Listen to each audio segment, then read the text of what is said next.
Welcome to the Get Published podcast, sponsored by Brodie Consulting Group. To get more information about our coaching, publishing, executive ghostwriting, and podcast production services, go to getpublishedpodcast.com. Hello, I am Paul Brodie, and thank you for joining us for another episode of the Get Published podcast, where we help authors get published with a proven system that works. Today, we're being joined by Michael Weiner, author of The Light, How I Overcame TBI. Michael, welcome to the show. Paul, thank you so much. It's a pleasure. Are you ready to get started? Yeah. All right. Question number 1. What is the one piece of advice that you would give to a first-time author who is currently writing their book? I would prepare a table of contents, an outline, and the main point. Got it. So focus on those main things first. Focus on your message and answer the question that I learned when I was a sales rep at Xerox. Who cares? And why? So in other words, find your target market. Find the people you want to market this book to. But mostly, come up with a message and speak it in plain English and make it believable and compelling. Mm-hmm. Absolutely. I think if I was going to advise a first-time author, that would be the first part. The second part would be get a real pro to advise you. Yeah. Because whether that's an editor or an agent, somebody who knows the business of publishing, knows 10 times more than you do, unless your book is Harry Potter. Well, what do you feel is the hardest part about getting published? Getting sales and distribution. Mm-hmm. The beautiful thing that book publishers used to do, and some still do, is to take a book, provide a quality editor, put somebody to figure out who's the target audience, what's the market, and then get it out there and get it in bookstores and get it sold. And the only thing that makes me slightly modify that recommendation is the world and the market has changed quite a bit. Yeah. That's why I'm so proud to be on your show, because you seem to actually understand social marketing and sales, and most book publishers don't. They'll still take you to Barnes & Noble and you can have a signing, and that's not bad. But actually success in the market today requires somebody who is young enough and aggressive enough to figure out today's market. That's not Simon & Schuster, and it's not Random House. Even though they're very good at what they do, they don't really do much social media. No, I don't know if you agree with that. But No, I do agree, and just having a solid marketing system that is being tried and true that continuously evolves. One of the biggest things, as you know, with Amazon is it's always evolving. Their algorithms are evolving, their processes, and you have to stay on top of it. I think it's one of the biggest advantage of my company and some of the other companies that are out there, the ones that stay on top of it, and especially with the hybrid model, which our publishing company does, is that we're able to stay on top of that, because I think it's really tough to be able to stay with the times. I agree with that. Now, I have a book that is recommended by word of mouth, but I don't really sell that many. I wrote it primarily to make the point, and I wasn't able to get the volume that I believed it could have, which is how I wound up meeting you. So I'm a big believer in what you're offering and the tools that you provide, but the way you learned with your book, your first book, how to actually sell that book is why you're a successful author, not just a successful publisher. So I believe, I'm not trying to make this a plug, because that isn't the deal. I just was lucky enough to be here for the interview. But I really believe that you're going to help me sell more copies of that book, and I want to bring my next book to you because I want to sell a lot more, and I want to be on a speaker. I love speaking. I've spoken many times in my life. I've only been paid a few, but I often get asked back. So the point is, if you're going to write a book, write it as good as you're going to give your speech and get successful at both.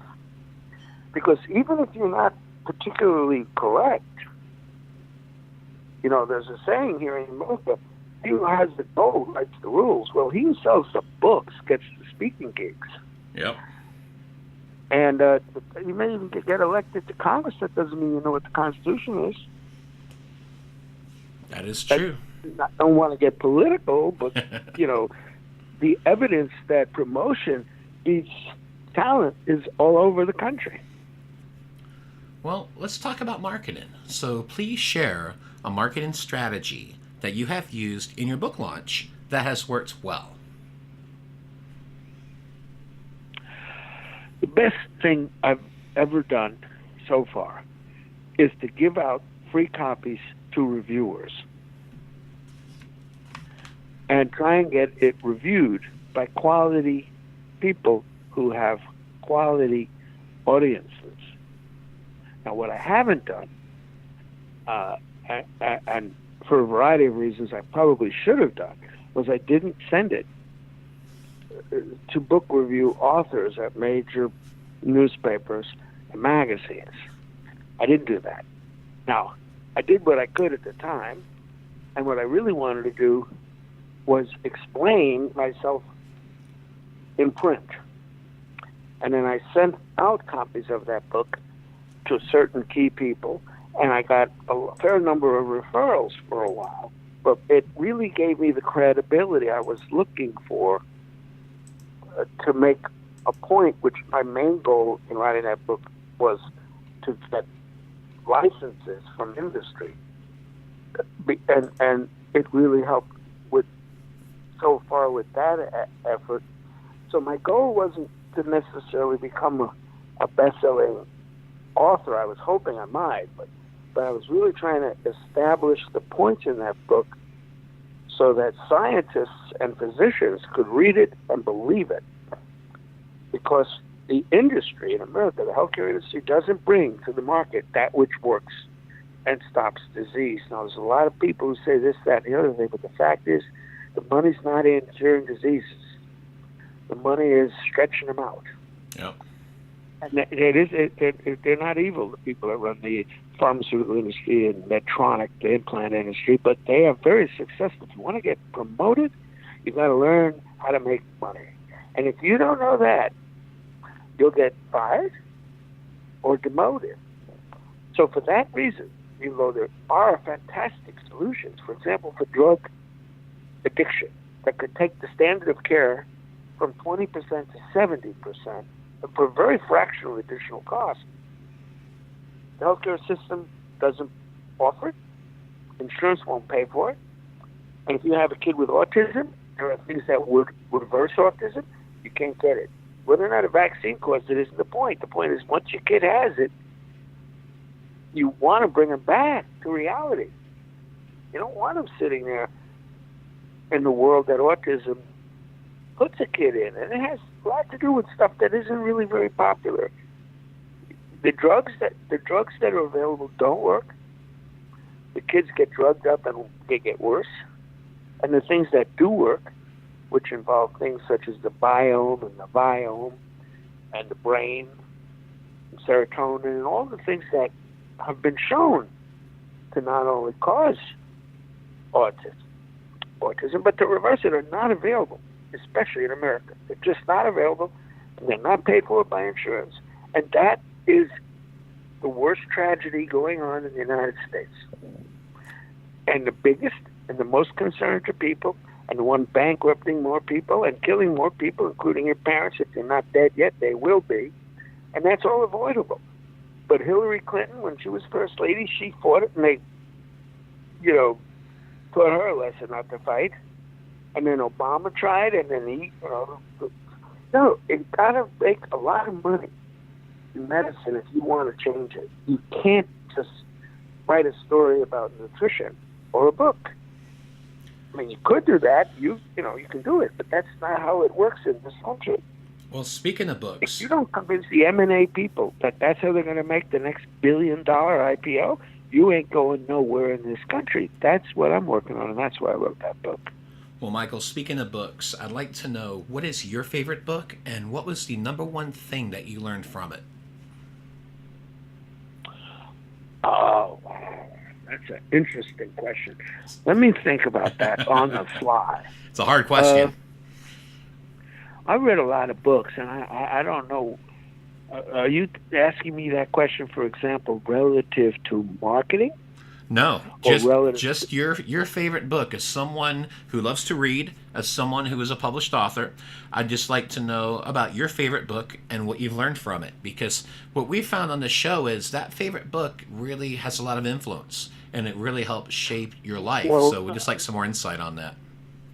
Okay, I would, given I'm on an interview on your show, well, the book that pops into my mind is, I believe it's called Marketing 101, and it's by two authors named Rees, R-I-E-S, and I believe it's Troutman. It's a bestseller. It's been a bestseller for 20 years. So in terms of how to market and how to sell, that's the best one I've ever read, except for another one. Am I allowed to tell you more than one? Go for it. There's a book called Spin, S-P-I-N, Selling. I know the author, and when I was at Xerox, they changed years ago from professional selling skills to spin selling, and they significantly upped the performance, productivity, and credibility of their sales force. At that time, Xerox was in a lot of trouble for selling people machines that may or may not have been the best machine for them, and then the service wasn't what they hoped. So Xerox was under a lot of pressure, and that competition, the thing that keeps America great and makes products better, which doesn't exist in healthcare, by the way, just doesn't exist. So spin selling would teach you how to sell at a very high level as a professional salesperson, and that's always a good skill to know whether you're in sales or not. So Spin Selling was another remarkable book that I got when I worked in Xerox headquarters, and got to meet the author. And the author got to speak to the Xerox management, and it changed the company in many positive directions. I would point out as a perfect example of why it helped that company is Xerox didn't go bankrupt and Kodak did. Their main competitor went broke because they didn't pay attention to the digital camera. And Xerox paid serious attention to the copier competitors. So they're not broke. They're not the same company they once were. You know, one of the greatest companies in America. But they're still a great company. Kodak is a great memory. And the for people who bet their pensions on Kodak got screwed by Kodak. But the management who got retired with great. I know the CEO. I know the former management. Many of them, they made a lot of money and retired up in Rochester, New York. But they let the company down, and it's gone. So I say spin selling, and that book on Marketing 101 by Rees and Troutman can save the company you're working for, not just make you a better marketer. And for a final question, what is your favorite quote and why? My favorite quote. Now this is a family show, right? Yeah, it's got to be polite now. Nothing, no salty language, please. Okay. I'm just checking. Let me think. The best quote, and this is relating to authors. This can relate to anything you want, whatever has had an impact on your life. Well, my favorite movie was Body Heat, but my favorite quote in that movie isn't one I can repeat. However, I think it was Earl Nightingale who had the most influence on me, and I believe it was, let's see, what was his quote? He has so many. There were really good ones. Well, let me just, I really believe in what Henry Ford, I believe it was, said. when he said, if you believe you can, you will, and if you believe you can't, you won't. Yep. So I'll leave it with that one. What's your favorite quote? What the mind of man can conceive and believe, it will achieve. W. Clement Stone. Perfect. So, Are you making that come true? yes, I am. And are you making it come true for your clients? Yes, I am. Well, that's the reason I picked you to be my mentor for publishing. I truly believe whatever you can set your mind to, you can accomplish. I really do. I believe that my whole life. I want to point out for your audience that you did not know I was going to say that. You didn't know that when you invited me to speak. Nope. And it wasn't part of the deal. Nope. But, when William F. Buckley endorsed my first book, and it was only the 5th product he'd ever endorsed, he said, all right, and then I said, I want to use your photo. He says, I've never let anyone use what he referred to as my likeness.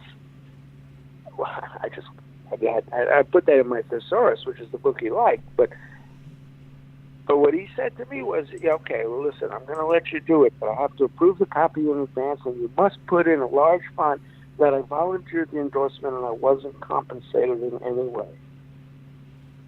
And I wrote him back and I said, Mr. Buckley, you drive a hard bargain, but I'll take the deal.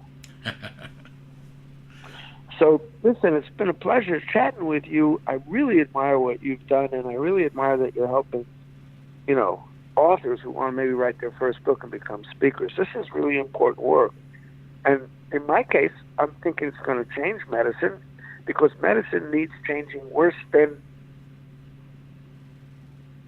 anything else I know going on in America, and there's a lot going on. Well, Michael, and, if we change healthcare, we can.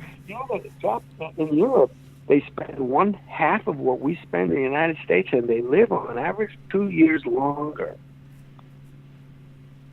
Now, a friend of mine who's an MD, PhD, and an immigrant from Italy says it's worth it, and I say it may be worth it to live in America, but there's no reason that it should cost that much and work so poorly.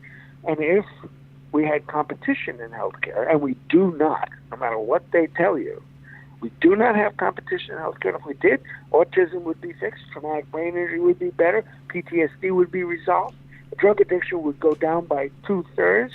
That's what I claim, and that's what's going to be in my next book. Well, Michael, I want to thank you for being a guest on the show. What is the best way for people to find you online? The best way to find me online is LinkedIn. I'm on LinkedIn as Michael Weiner. It shows me in Estero, Florida, and it also links to my Lifeboat Bio, which is a nonprofit organization I've been involved with for 30 years. And so the best way to find me is on LinkedIn, and the best way to look me up is my last name, Weiner, spelled W-E-I-N-E-R, and the word Lifeboat, because I'm a member of the Lifeboat Association, which is a fantastic nonprofit organization trying to make a better world for those of us that live in it. Well, Michael, I want to thank you once again for being on the show, and I wish you all the best in your author journey ahead. Hey, thank you. You too, Paul. Thanks again for joining us today. To learn more about how you can be featured in our brand new Get Published business book, go to getpublishedpodcast.com.